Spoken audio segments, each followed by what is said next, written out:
तो हेलो दोस्तों। आज तक हमने क्या पढ़ा? प्रेजेंट टेंस को पूरी तरह से हम खत्म कर चुके हैं। प्रेजेंट टेंस के अंदर हमने क्या क्या पढ़ा? पहला टेंस कौन सा पढ़ा? Present indefinite tense. Present indefinite tense के अंदर हेल्पिंग वर्ब क्या पढ़ी? अफर्मेटिव सेंटेंस के अंदर तो कोई हेल्पिंग वर्ब लगती नहीं है, और नेगेटिव इंटरगेटिव सेंटेंस के अंदर हेल्पिंग वर्ब लगती है डू और डज। डू किसके साथ लगता है? बहुवचन के साथ, प्लूरल के साथ। और डज किसके साथ लगता है? सिंगुलर के साथ। उसके बाद हमने पढ़ा है प्रेजेंट कंटिन्यूअस टेंस। कंटिन्यूअस के अंदर हमने हेल्पिंग वर्ब क्या पढ़ी है? Is, are, M. इज किसके साथ लगता है? एक वचन के साथ।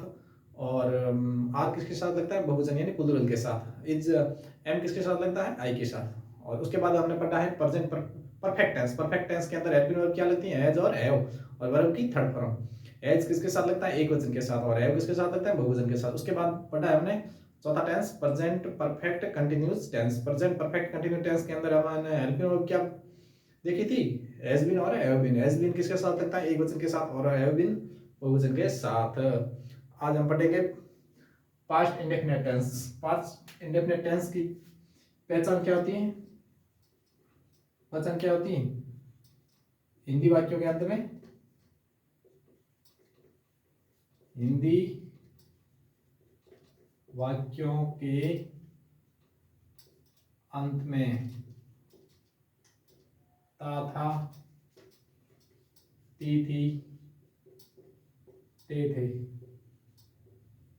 आदि आई हो तो कौन सा टेंस होता है? Past indefinite tense. सूत्र क्या होता है इसका? सब्जेक्ट, फिर वर्ब की सेकंड फॉर्म, फिर ऑब्जेक्ट। और एकमात्र ये टेंस है जिसके अंदर वर्ब की सेकंड फॉर्म लगती है, याद रखना ये। और इसका आप देखते हैं, एग्जांपल देखते हैं। जैसे बच्चे स्कूल जाते थे। सबसे पहले क्या आएगा? सब्जेक्ट। सब्जेक्ट क्या है? बच्चे। बच्चे को क्या कहते हैं? चिल्ड्रन। अनचाइल्ड बच्चा, यानी बच्चों को क्या कहते हैं? Children. CHILDREN,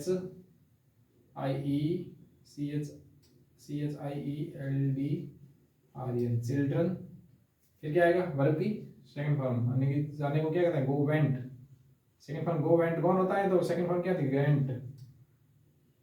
children went to school. एक और देखते हैं। सीता सीता केला खाती है। इसका क्या होता है? सबसे पहले सब्जेक्ट। सब्जेक्ट क्या है? सीता। सीता। उसके बाद वर्ब की सेकंड फॉर्म। खाने को क्या कहते हैं? ईट, एट, ईएटी, एट, ईट, एट, एट। सीता एट बनाना, BANANA, बनाना। ठीक है, ये समझ आ गया होगा। अब इसके बाद अपन देखते हैं negative sentence. Negative, past indefinite tense का नेगेटिव। इसका सबसे पहला नेगेटिव नकारात्मक। नकारात्मक यानी नहीं वाले वाक्य। सबसे पहले हम देखते हैं फॉर्मूला, सूत्र। सूत्र क्या होगा? सब्जेक्ट, फिर हेल्पिंग वर्ब आएगी। इसके बाद हेल्पिंग वर्ब क्या आएगी? डिड। फिर वर्ब की फर्स्ट फॉर्म, फिर सॉरी और नॉट आएगा। हेल्पिंग वर्ब के बाद क्या आएगा? नॉट, फिर वर्ब की फर्स्ट फॉर्म, फिर ऑब्जेक्ट। ये याद रखना, वर्ब की हम अगर आपका इंटरगेटिव और नेगेटिव, नेगेटिव और इंटरगेटिव के अंदर वर्ब की फर्स्ट फॉर्म आएगी। ठीक है, जैसे इसको बोला, इसी को बनाते हैं।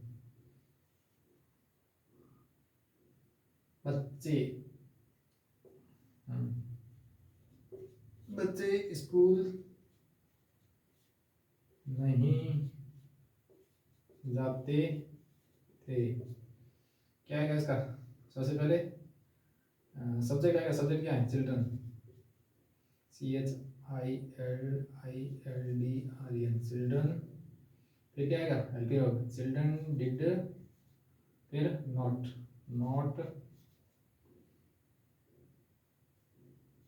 गो टू स्कूल। ठीक है, अब देखते हैं इसका इंट्रीगेटिव।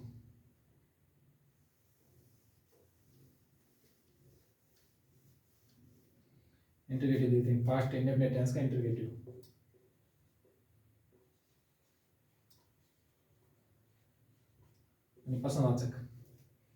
प्रश्नवाचक देखते हैं, तो इसका सबसे पहले अपन देखते हैं सूत्र क्या होगा। सबसे पहले हेल्पिंग वर्ब आगे आ जाएगी। हेल्पिंग वर्ब क्या है, डिड, फिर सब्जेक्ट, फिर वर्ब की फर्स्ट फॉर्म, फिर वर्ब की फर्स्ट फॉर्म के बाद ऑब्जेक्ट। ठीक है, जैसे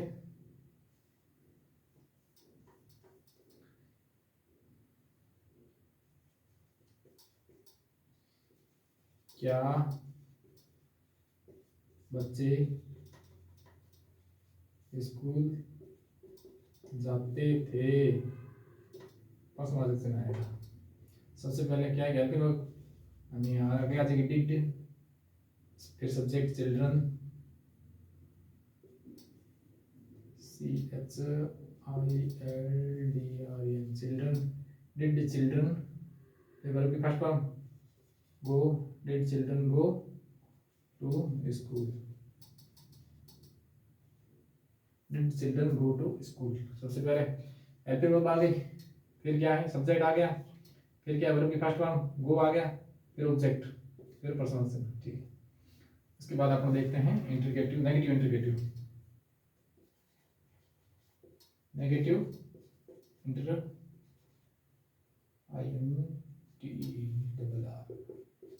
इंट्रीगेटिव देखते हैं, तो सबसे पहले इसका फॉर्मूला लिखते हैं। सबसे पहले क्या है, हेल्पिंग वर्ब आ जाएगी डिड, फिर सब्जेक्ट, फिर नॉट, फिर वर्ब की फर्स्ट फॉर्म, फिर ऑब्जेक्ट, फिर प्रश्नवाचक चिन्ह। जैसे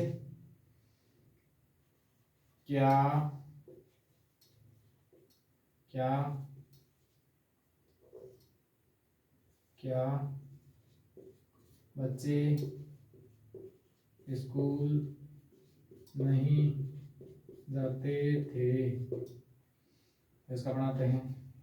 सबसे पहले हेल्पिंग वर्ब आ गया कि डिड चिल्ड्रन,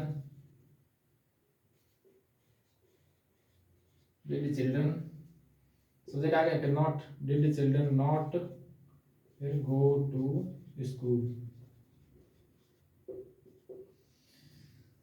तो आज अपना पास्ट इंडेफिनिट टेंस पूरा हो गया है। आशा करता हूँ कि आपको समझ आया होगा। नहीं कुछ समझ आया तो कमेंट्स जरूर कीजिए, मैं आपको रिप्लाई देने की जरूर कोशिश करूंगा। Thank you.